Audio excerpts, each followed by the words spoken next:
মিরপুর ও কাফরুল থানার অন্তর্গত পূর্ব মণিপুর পাড়া এলাকায় ঈদ সামগ্রী বিতরণ করছে জাতীয়তাবাদী দল। দলের চেয়ারপারসন দেশনায়ক তারেক রহমানের নির্দেশে এ আয়োজন করা হয়। ঈদকে সামনে রেখে মিরপুর থানায় 13 নম্বর ওয়ার্ডে পূর্ব মণিপুর বালুর মাঠ সংলগ্ন এলাকায় সুবিধাবঞ্চিত মানুষের মাঝে ঈদ সামগ্রী বিতরণ করা হয়। এই আয়োজনের ব্যবস্থাপনা করেন মিরপুর থানার জাতীয়তাবাদী দলের সভাপতি পদপ্রার্থী শেখ ফয়েজ আহমদ শিথিল।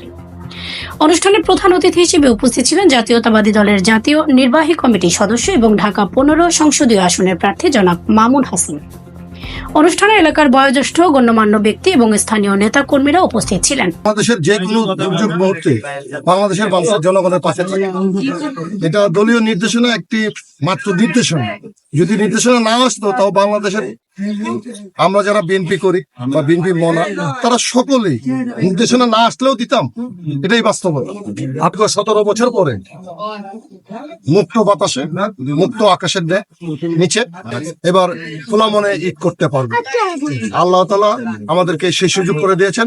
জুলাই আগস্টের গণ অভ্যুত্থানের মধ্য দিয়ে ফ্যাসিস্ট সরকার বিদায়ের পরে বাংলাদেশের মানুষ স্বস্তি নিঃশ্বাস ফেলছে। ইনশাল্লাহ আমি যদি আমার দল থেকে মনোনীত হই, দল যদি আমাকে এখানে যোগ্য মনে করে, আমাকে দল যদি মনোনয়ন দেয়, তাহলে আমি এই এলাকার সন্তান।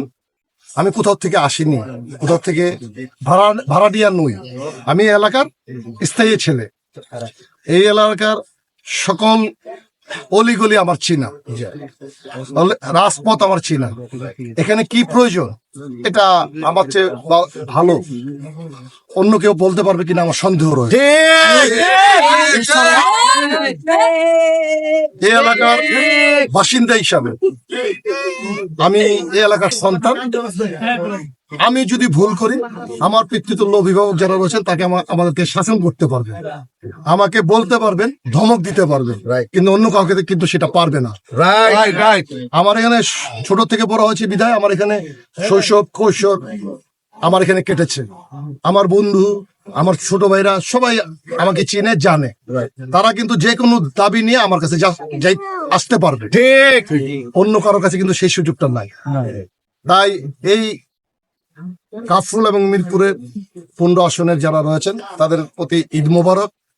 আমাকে সুযোগ দিন, কাজ করার প্রেরণা দিন। আমি আপনাদের পাশে আছি, আপনাদের সহযোগিতা চাই। প্রধান অতিথির বক্তব্যের পর ঈদ সামগ্রী বিতরণ করা হয়। গরিব দুঃখী মানুষের মাঝে ঈদ সামগ্রী বিতরণের মাধ্যমে শেষ হয় অনুষ্ঠান। আয়োজন শেষে দেশনেত্রী খালেদা জিয়ার রোগ মুক্তি এবং তারেক রহমানের সুস্থতা কামনা করে দোয়া করা হয়। ফয়েজ আহমদ শিথিল অনুষ্ঠানের সমাপ্তি ঘোষণা করেন এবং ভবিষ্যতেও এই ধরনের আয়োজন করার আশ্বাস দেন। এভাবে ঈদের আনন্দ ভাগাভাগি করতে জাতীয়তাবাদী দলের উদ্যোগে আয়োজিত এই মানবিক আয়োজন প্রশংসা কুড়িয়েছে এলাকাবাসীর কাছে।